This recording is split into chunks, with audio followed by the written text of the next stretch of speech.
ಗುರು, ಇದು ಬಿಡದಿಯಿಂದ ಆರವಳಿಗೆ ಹೋಗೋ ರೋಡು. ಅಲ್ಲೊಂದು ಕೆರೆ ಸಿಗುತ್ತೆ, ನೋಡಿರ್ತೀರ ಆಲ್ಮೋಸ್ಟ್ ನೀವೆಲ್ಲ ಈ ಕಡೆ ರೂಟಲ್ಲಿ ಓಡಾಡೋರು.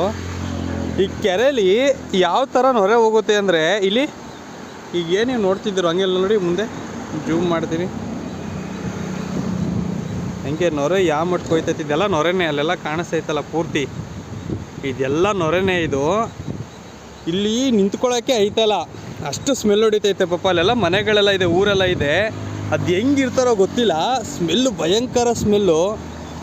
ಇಂಡಸ್ಟ್ರಿಯಲ್ ಏರಿಯಾಯಿಂದ ಬರೋ ಗಲೀಜೆಲ್ಲ ಆಗಿ ನೊರೆ ಯಾವ ಥರ ಕೆಮಿಕಲ್ ನೋಡಿ ಹೆಂಗೆ ಹೋಗ್ತೈತೆ, ಪೂರ್ತಿ ಕೆಮಿಕಲ್ಲು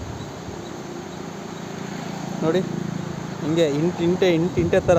ಇಲ್ಲಿ ಅಪ್ಪ ದೇವ್ರೇ, ಇಲ್ಲಿ ಜನನ ಪಾಪ ಅಕ್ಕಪಕ್ಕ ಹೆಂಗಿದ್ದಾರೋ. ಇಲ್ಲಿ ಅಕ್ಕಪಕ್ಕ ಎಲ್ಲ ರೈತರು ಜಮೀನುಗಳಿದ್ದಾವೆ, ಎಲ್ಲ ವ್ಯವಸಾಯ ಮಾಡಬೇಕು. ಅದು ಹೆಂಗೆ ಕೆಲಸ ಮಾಡ್ತಾರೋ ಈ ಲೈನಲ್ಲಿ ಮಾತ್ರ. ಈ ಹಳ್ಳ ಎಲ್ಲಿಯವ್ರಿಗೆ ಕರ್ಕೊಂಡು ಹೋಗೋದೇನೋ ಗೊತ್ತಿಲ್ಲ. ನೊರೆ ನೋಡಿ ಹೆಂಗೆ ಕೆಮಿಕಲ್ ಹೆಂಗೆ ಕಾಣ್ತೈತೆ ನೋಡಿ ಕಣ್ಣಿಗೆ.